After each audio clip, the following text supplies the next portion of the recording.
CRCOG family, Renea Teaster here. I wanted to encourage you this week as we enter the last few days of the fast and as we are breaking that fast on Sunday with the word that I felt like that God told me to give everyone that's not participating in the fast, and that's bandwagon. And you might say, well, that's kind of an odd word to use with a fast. So bandwagon is usually a negative term that is used with people who jump on the bandwagon, like as in a sporting event, for example, a college football championship, Super Bowl. If your team is not in it, then you often jump on the bandwagon of another team and you pull for that team because maybe you didn't want the other team to win, or maybe you decided that you just like that team enough to root for them. So anyway, that's what they call jumping on the bandwagon.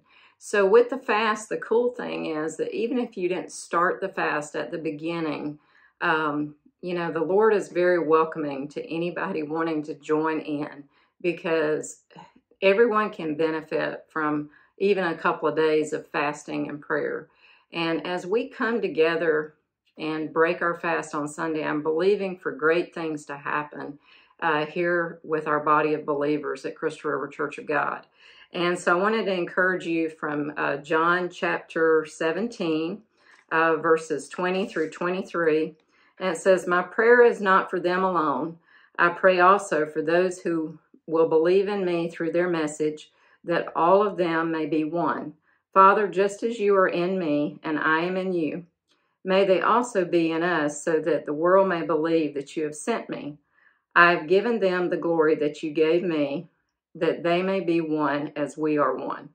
I in them and you in me, so that they may be brought to complete unity. Then the world will know that you sent me and have loved them even as you have loved me.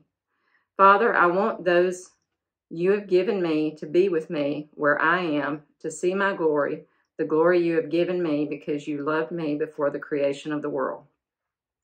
So Jesus prayed this, and he was praying specifically for unity in the body of Christ.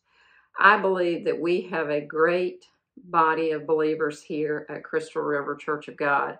And I believe strongly that God sent us here in December of 2006. We moved here from Jacksonville, formerly from Alabama and Tennessee. But you know, the Lord brought us here, and we met Pastor Ronnie. We made a great connection with him. And even after we visited a few other churches, we just felt like the Crystal River was the place that we were supposed to be.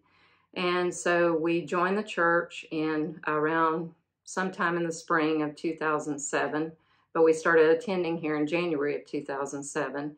And in the first 6 years that I was a part of this church, I lost 3 of my family members. I lost my brother, my mother, and my dad, all in a 5-year span from 2008 to 2013. So it was a very difficult time for me. But the people here at the church were so gracious and so kind and so loving, and really touched my heart, prayed for me, because it was a very difficult time during those years, losing 3 of my immediate family. We have also been through a couple of injuries with my husband, with major spinal cord damage, and where he was paralyzed twice. And I cannot thank several people in the church so much for their prayers, for constantly reaching out to us and lifting us up during that time, and just being a part of our family away from our biological family. Also, we've had some wonderful things to happen since we've lived here, and that's the adoption of our 2 children.